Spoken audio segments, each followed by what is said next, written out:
Hi, everyone, and welcome to another episode of Make America Healthy. My name is Beth Shaw. I'm the founder of YogaFit Training Systems Worldwide, the world's largest yoga mind-body school, the author of 4 best-selling books on health and wellness, and the host of this podcast, Make America Healthy. Our goal is to empower you, educate you, and inspire you to take better control of your physical, mental, and spiritual health.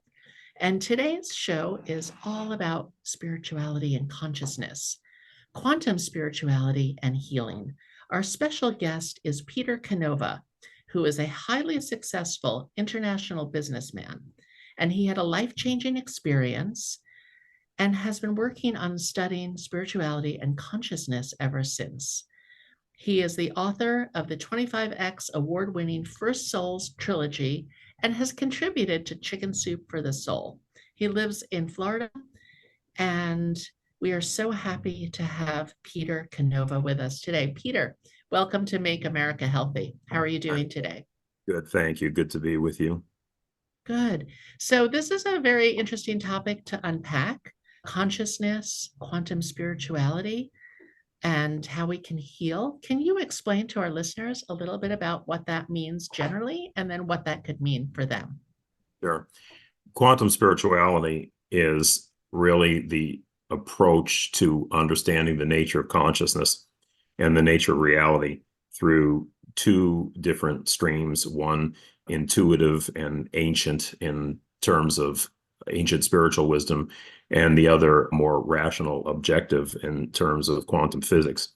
And lo and behold, what we find is that the 2 very nicely overlap to the point where I have noted in my book that the ancient spiritual texts, particularly those of the Judeo-Christian mystics that were called Gnostics, have predicted almost every major theory of quantum physics, such as the Big Bang, parallel universes, the God particle, Einstein's relativity. The parallels in the texts are very, very striking. But really, what it's really all about is taking that knowledge and adding other disciplines like psychology, depth psychology, and other disciplines to cross-reference and give the readers of the book a knowledge base so that they can enhance and pursue their own spiritual journey armed with the information that I'm giving them in the book. And obviously, I think it's kind of a corollary that as we raise our conscious vibration, we do become healthier people and more incisive about what the nature of the world is about and our place in it and how we can function better. Oh, most definitely. I have found as a teacher of yoga and meditation for over 25 years that as people get more in tune with their bodies, their minds, their thoughts, their energy, they just become healthier. They eat better, they rest better, they surround themselves with more positive people, they're aware of other people's energy, and they make healthier choices all the way around. You mentioned some ancient text and which you have extrapolated in conjunction with psychology and all of that. If our readers wanted to look at the original text, what book is that they might start with, besides yours, of course? The most convenient source of these materials is actually an online library called the Nag Hammadi Library. And it's a repository of ancient Gnostic texts and also pieces by modern authors that are explanatory of those texts. Now, I will tell you, I'm going to caution readers, if they go to that library and they try to read these texts directly, you're going to get your mind blown. You won't be able to understand them. You really have to have a scholarly background in the context of what was happening at those times to understand the terms and understand the concepts that are being expressed. So when I first looked at the raw material, it was very puzzling to me. I had to conduct several years of background studies in order to be able to really decipher and understand what these texts were saying. But there's also authors like Elaine Pagels, who is a professor at Princeton University, who has written some very good books that are accessible and understandable about the Gnostics. And then there's another person that I would recommend, Stephan Heller, who is actually a modern-day Gnostic priest and a scholar, and he's written quite a bit about the Gnostic mystics. So would it be safe to say that your book is culling all this information down to bits and pieces that not only readers can understand, but they can also implement into their own lives to become more aware, more conscious, and ultimately healthier. Yeah, I think that's very much true. I think the service that this book performs is that it takes very arcane mystical knowledge and it takes very hard to understand quantum physics and it puts them in terms that are understandable to the average layperson. And then it funnels all that information down into ways that people might incorporate this into their own meditation or spiritual practices. And we were discussing before the show started What the Bleep. And you said that you were in the sequel to that movie. I think that movie was a real game changer for a lot of people. The experiments with the water crystals and sending positive energy or negative energy. What was your contribution to the sequel to What the Bleep? I think the contribution was really directly related to what we're talking about today. It was a little bit more oriented towards healing and practical ways to use the type of knowledge or consciousness that was described in the first movies. I think the best way that I can say that is, let me put it to you in these terms. People have a choice in life. You can either live in the basement or you can live in the penthouse. I Now, love if you live in the basement, you'll survive. Okay, you'll eat, you'll drink, you'll go to work, you'll have a family, you may have some success in life and everything else, but you really don't get what life is about, and life tends to lead you around more by the nose than you leading it. Whereas if you're living up in the penthouse, you see the full panorama of life. You understand something about the reality behind the reality that we think is reality. And it puts you a little bit more in control and in a positive direction where you can actually access higher information and higher knowledge from other dimensions that you can bring back here, which really is the definition of shamanism, isn't it? I was going to ask about that. Yeah, the shamans going back to 12,000 BC, those are the guys that literally went over the other side and brought back information in order to heal and help and inform people in this consciousness. What we're really talking about is modern day shamanism, but putting it more in terms of quantum physics, psychological science, but with a backdrop of ancient spiritual wisdom. So I encounter a lot of people in my day-to-day life because of what I do. And I recently met someone who was a Persian yoga practitioner and healer who claimed that obviously Rumi spent a lot of time in those parts of the world. She claimed that all the original shamanism came from Persia or really Iran. But I also know in Turkey, there's a large settlement of the whirling dervishes, and they lay claim to Rumi as well. Is there some accurate historical information that we should know about the history and origins of shamanism? Yeah, I would respectfully dispute the fact that it started in Persia for one thing. It's a little She was Iranian. You know how Yeah, that goes. I can understand that. But actually, not to say that Iran didn't make tremendous contributions, but you have to remember that we think of Iran today as an Islamic country. Prior to that, it was Zoroastrian and Manichaean, and these were all very closely related to Gnosticism. So there was something called the perennial philosophy that people may have heard of. And the perennial philosophy is a recognition that from ancient times, there were threads of common spiritual knowledge and wisdom that ran through every major country, every major spiritual or religious tradition, from Hinduism to Buddhism to Zoroastrianism to the Hellenistic mysteries of the West to Egyptian Hermeticism, the Jewish Kabbalah. And actually, all these strains, and the reason I zeroed in on the Gnostics amongst all these traditions is that the Gnostics were centered in Alexandria, Egypt. And Alexandria was the literal spiritual and intellectual center of the world at that time. So all these different influences passed through Alexandria and were sent by the Gnostics, resulted in what I think is the most incisive and scientific approach that the ancients had to explaining the mysteries of the world embodied in Gnosticism. So yeah, Iran or ancient Iran certainly made contributions to that chain of wisdom, very important contributions to that chain of wisdom. So I heard you mention Kabbalah. I have spent some time studying Kabbalah and also obviously a lot of Hinduism and yogic based philosophies, chakras and all of that. I noticed a lot of synergies and similarities between Kabbalah and Hinduism and the chakras. So what I'm hearing from you is that everything kind of started in the same place, and then people took bits and pieces off to their own land and added to it. Is that accurate? It's hard to say exactly where it started. I mean, the shamanism goes back, what, 12,000 BC. We have evidence of shamanism, but I think in terms of organized thought, probably if you were going to point to one place where, may have originated and become in a more crystallized form, would have been India and Hinduism Yeah. is the There, earliest to there spread. But even I here, had a tapestry when I was in my 20s that I purchased somewhere in Southern California of Jesus in India meditating in a cave. here's the whole thing, to put it in a nutshell, to get to the real importance of this. All of these traditions that we're speaking of, whether it was Hinduism, Buddhism, Gnosticism, Judaism, or whatever, the mystical traditions, and incidentally, if you want to talk about the three Abrahamic religions, Judaism had the Kabbalah, Christianity had Gnosticism, and Islam has the Sufis. And they were all the mystical core of those religions. And incidentally, they have more in relation to each other than they have to do with their outer religions.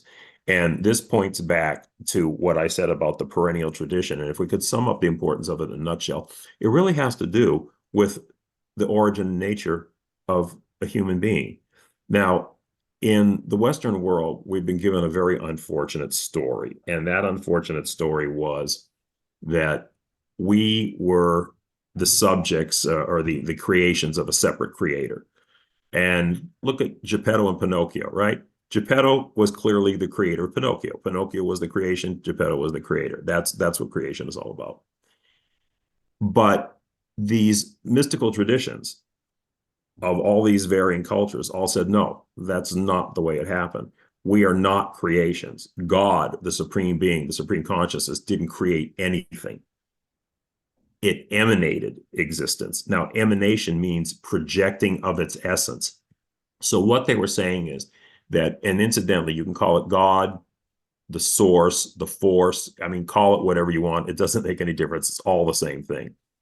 But this supreme consciousness literally projected out parts of its very essence into other points of consciousness. And that whole process of conscious projection occurred throughout the creation, culminating probably down where we are, which is spirit consciousness in physical form, in such a diluted form that we've forgotten our origins, and we tend to think that we're just physical creatures, but we're not. And it's But also a lot easier to control people if there is one supreme being judging your very existence and behavior on a day-to-day basis instead of the realization and the reality that we are all part of one source energy. I mean, if you want to talk about health, look at the damage that this picture has done, that we were these separate creations created out of the dust of the earth, like little wind-up dolls down in a lunatic asylum here, that we bouncing all over. We don't know where we came from, what we're doing. And oh, by the way, That describes most of humanity today, doesn't it?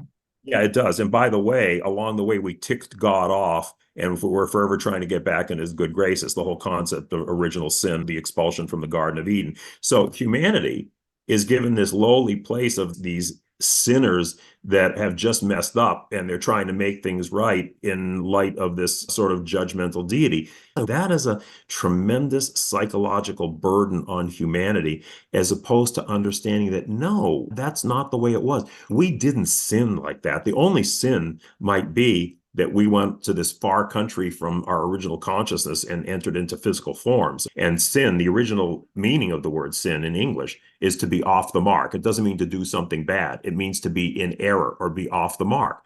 So if you look at the source, we were kind of like an arrow or a tangent off of that source out to explore different levels of reality, different aspects of reality.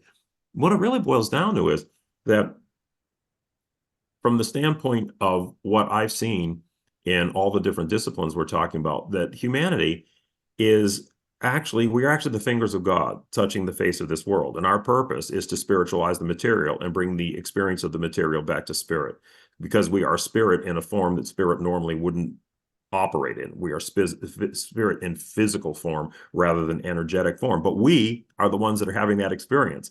We bring that experience of physicality back somewhere up, further up the ladder to the spiritual place from which we originated. So when you look at it from that point, humanity is the bridge between spirit and matter. And that's a rather exalted position instead of this. It is. And actually, I find that to be a very empowering position if people can get to that state of awareness, consciousness, and reality. I love this conversation. It's very thought provoking. You're a very successful businessman. How did you end up walking down this road? And what was it for you that made this quantum shift within you to put you on this path? Yeah, my family asked that question many times. When I was in my 20s, long ago and far away, I found out that I was a very accurate medical intuitive. I was in this course that was supposed to help people enhance their ESP, extrasensory perception, which is a term we don't use much anymore, but it was pretty common back then. We've had Dean Radin on the show, who wrote Yoga, ESP, and Superpowers. That I think is a very fascinating topic, and it correlates with the third book of the Sutras in Yoga, which talks a lot about ESP in another form, everything from ESP to actually levitation, bending spoons, and all of that. So actually, for yoga listeners, there is a direct tie-in here. So the context that I was in at that time was that the people who sponsored this had a big index file library of people who had various medical or psychological problems. And we would sit in a corner, would pair off two people sitting in a corner opposite each other in chairs, and one person would have the card and the other person would give the reading. And the person with the card was only allowed to give the name, age, and address. They couldn't say any other information. They couldn't lead you on in any other way. So I remember the first case that I did was an elderly gentleman in Miami. And I remember seeing his heart tilted at a very funny position, which seemed to be pinching off the aorta. And I said, well, this gentleman appears to have a blockage in his aorta. And they said, that's correct. Now, they can only say that's correct, or if you were wrong, they would say, we don't have that information here. They didn't say, no, you're really messed up. It's too bad. Because you'll want to discourage the person doing the reading. So they said, that's correct. And they said, what else do you see? And I said, I see something foreign down the bottom quadrant of his heart. It doesn't look like it belongs there. I said, I believe he's had a pacemaker installed. And they said, that's correct. And then they asked, what year was the pacemaker installed? So I saw the hands of a clock spinning around wildly, and they stopped all of a sudden at 10 o'clock, which indicated to me 10 years earlier. Right. I said, this was in 1975. So I said 1965. And I said, that's correct. So I then proceeded to very accurately do all the cards that they gave me. And then when my rational mind eventually took a back seat and let the intuition flow out, I started to experience all kinds of phenomena, clairvoyance, clairaudience, remote viewing, even telekinesis and premonitions. And I did that medical intuitive thing for a number of years. I was going out with a woman at a time who happened to be a nurse at the VA hospital, and she brought me cases that doctors were having trouble with to diagnose. And I used to bring them back, and the doctors were amazed. But anyway, that started off the whole thing. And then I being a Capricorn, I wasn't satisfied just to have the experiences. I wanted to understand the nuts and bolts behind it. So I started studying ancient spiritual texts to maybe understand this. And eventually that led me to quantum physics. And the nexus there is that really, when you really boil it down, all ancient spirituality and quantum physics deal with three things: light, energy, and matter. And so I started really studying this from a multidisciplinary standpoint to try and make sense of reality and what reality was and what our place in that scheme.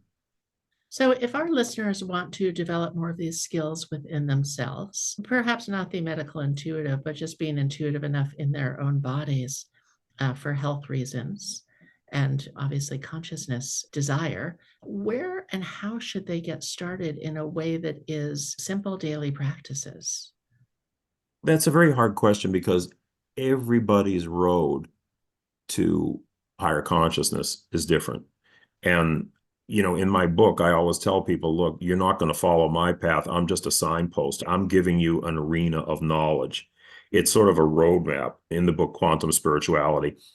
It's sort of a roadmap to higher consciousness, but like any map, it has to have more than one coordinate. You have to have north and south, latitude and longitude. And so rather than just approaching things from a purely spiritual standpoint, like I saw a lot of books doing, I added in the whole superstructure of quantum physics, depth psychology, and other disciplines to create this arena of knowledge. And you can approach this from different points of view. Now, for me, it was almost a spontaneous thing. I don't think that happens to that many people. Other people can do it by starting in yoga, reading scripture. Oftentimes, the road to this begins when somebody is so crushed Yeah. that they have no other place to go. And sometimes they'll become born again Christians or something like that, but other times they'll embark on a spiritual journey because now they have the emotional impetus to do so. And I find that desire, there's no substitute for desire. To I have a was just real, making notes for myself, and I have found in working with thousands of people around the world for years who want to become proficient in yoga and access deeper realms, desire, discipline, and daily practice. Yeah, in the book, I list about a dozen factors for meditation to help people. I mean, in addition to the knowledge I'm giving, but that's book knowledge. Okay. When you read my book, you'll be getting great knowledge, but it's not firsthand knowledge. You're taking it on my say so. The whole idea of taking it to the next level and having your own direct experience, I can tell you that fire burns, right? But until you put your hand in the fire, you don't know that for a fact. Once you put your hand in the fire, you own that knowledge. That's experiential knowledge. So what I'm trying to do with all my whole body of work is give people the platform to launch them off to have experiences or have gain that experiential knowledge from contact with higher consciousness. Now, that definitely involves meditation. I think meditation is one of the best and most direct ways to have these experiences. But even with meditation, it helps to start off with a context and some goal in mind and have some faith that at the end of all this time I'm devoting to meditation, there really is something out there. And that's the benefit of the book, Quantum Spirituality. It describes, what that might look like and gives people the knowledge and the inspiration to pursue their own spiritual path, whatever that may be. Wonderful. I am very much looking forward to reading your book. Any final takeaways for our listeners? I would just say, please go to my website, petercanova.com. It tells all about my whole body of work, including quantum spirituality. And I have a trilogy called the First Soul Trilogy, which has won 25 national and international book awards. And we're working on getting the first book into a TV series. It's called Pope Annalisa. It's about an African nun who becomes the first female pope at a time when America and Iran are going into a nuclear war. And it's a geopolitical thriller. Quantum Spirituality just swept the American Book Fest Awards, winning in all four categories, first place in all four categories. And the website contains a wealth of information, videos and articles and everything else, which is valuable in and of itself. Even if you never get to the point of buying the book, I think you'll find a lot of interest there. The only other thing I would say in parting is the more you really understand and have these experiences and validations of how reality and consciousness and the world work, the more it puts you ahead of the game and gets you up in that penthouse and out of that basement. Wonderful. Thank you so much. People use so many different things to access higher consciousness, from yoga to meditation to plant medicine, psychedelics, so many different roads. It's all about your intention and your desire to become a more conscious, evolved human being. Peter, thank you so much for your contributions to all of this. And we'd also like to thank the sponsors of this show today, Life Boost Coffee, specializing in clean, mold-free, pesticide-free coffee, shade-grown. They pay their farmers an equitable wage, and you can save 15 at checkout by using the code YogaFit at lifeboostcoffee.com. Check out the mindfulness blend that I created. It's half calf dark roast and guaranteed to awaken your taste buds without getting you too jacked up. That's Life Boost Coffee. We would also like to thank our sponsor, Erconia Lasers, specializing in high-level red light lasers for healing, for pet health, for arthritis, for inflammation. And you can check out, we'd also like to thank our title sponsor, YogaFit Training Systems Worldwide, the leader in yoga, mind, body, fitness education. with 2 conferences coming up this year in Scottsdale, Arizona in July and Orlando in September, offering corporate wellness, teacher trainings, ongoing weight management and weight loss programs, and so much more. You can go to yogafit.com and check out the offerings. You can save 15% at checkout by using the code MAHOUT, and also check out beyogafit.com, our new consumer-friendly site. My name is Beth Shaw, and again, thank you so much for listening to Make America Healthy. You can find me on Instagram at Beth Shaw Health and online at bethshaw.com. Thank you, and if you enjoyed this show, please share it with friends. Namaste.